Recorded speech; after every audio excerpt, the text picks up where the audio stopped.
You might think you have all the time in the world. You might believe that tomorrow will somehow make up for what you choose not to tackle today. But listen closely, this isn't just some friendly advice you can brush off. This is a wake-up call.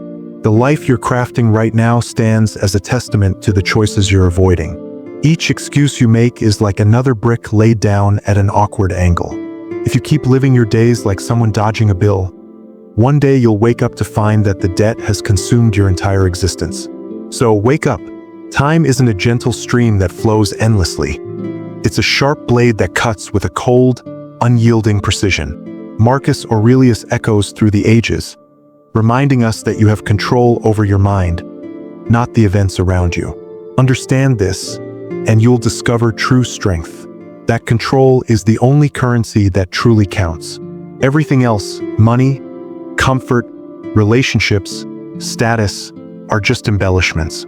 Without intentionally using your time, those embellishments turn into a museum of regrets. Here's the first truth. Your attention is the only battlefield that matters. You might think you're busy, but being busy is just a disguise. Scrolling, liking, postponing. These aren't signs of living. They're merely dress rehearsals for life. The first harsh truth is straightforward and unforgiving. Until you take charge of your attention, nothing of real value can flourish. Seneca pointed out that we often suffer more in our imaginations than in reality. Yet, you let those imagined fears steal away the hours that could be spent creating something meaningful.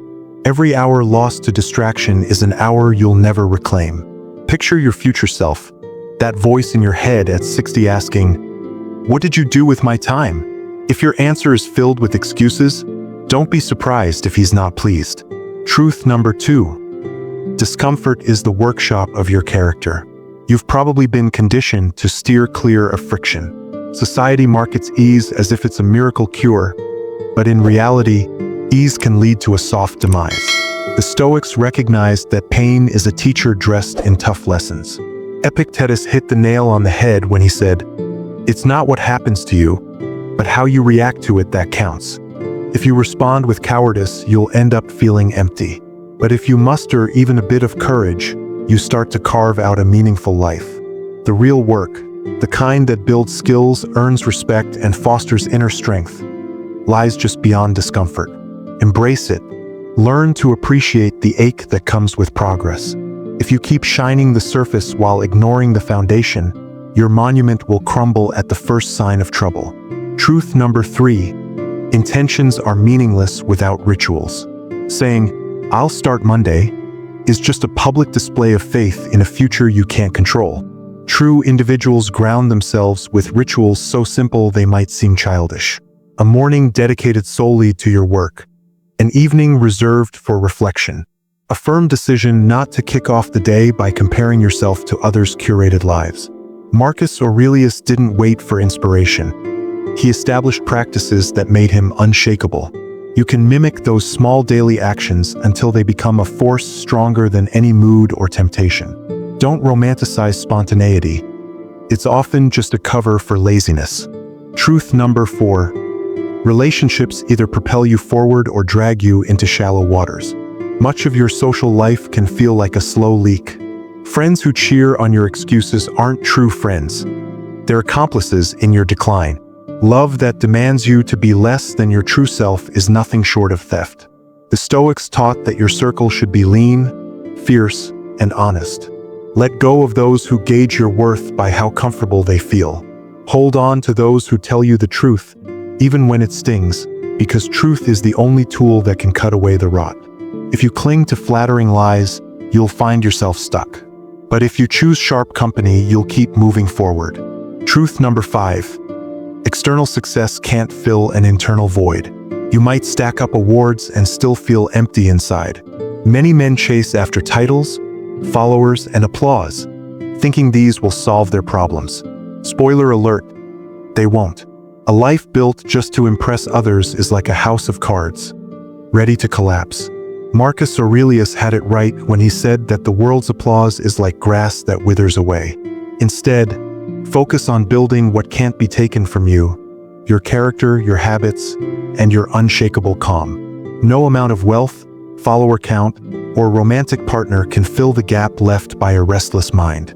Fix what's inside first, and the outside will follow in ways you can't even imagine. Now, onto truth number 6. Action is the only cure for fear.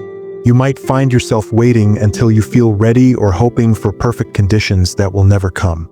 But here's the thing. Courage isn't about being fearless. It's about moving forward despite your fears. Seneca had a tough love approach. Bold decisions don't get safer if you put them off, they just shrink. The horizon you're waiting for only appears if you're willing to cross the sea. So commit, break things, learn from the mess. Comfort will whisper for you to practice forever, but life is calling for a leap. This isn't just motivation. It's about digging deep. The habits that will save you are often boring and relentless. Get up before the sun, work while others are scrolling, learn while others are gossiping, and say no before you say yes. On their own, these actions may seem small, but together, they create a life that stands out from the crowd.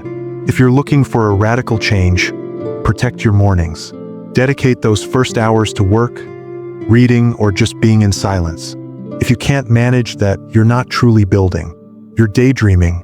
Responsibility isn't just a burden handed down by fate. It's actually your gateway to power. The moment you stop pointing fingers and start taking ownership, you reclaim your control. Sure, you can't dictate the weather, but you can choose how to build your shelter. When someone says, "This happened to me," they're giving up their life. But when they say, "I chose my response," they're starting to take charge. There will be nights when pride morphs into shame and shame into anger. Don't shy away from it.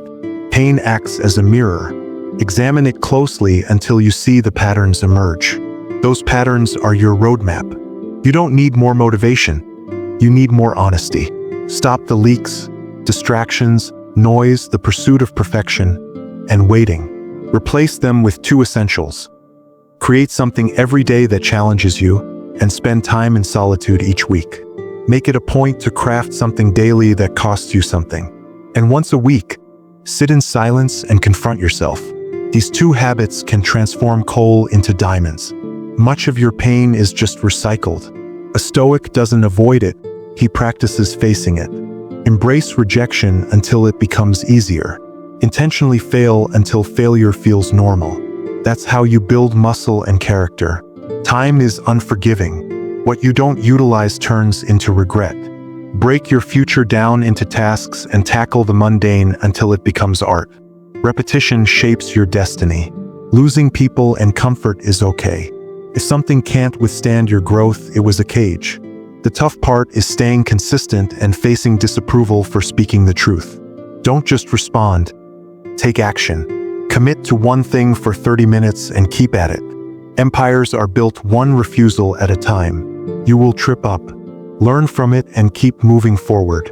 Stoicism doesn't offer comfort. It gives you a backbone. When your life solidifies, the applause doesn't matter. Your habits are your proof. Now get moving. Ditch the easy comforts. Choose the challenging path every day. Repetition is your sharpest tool.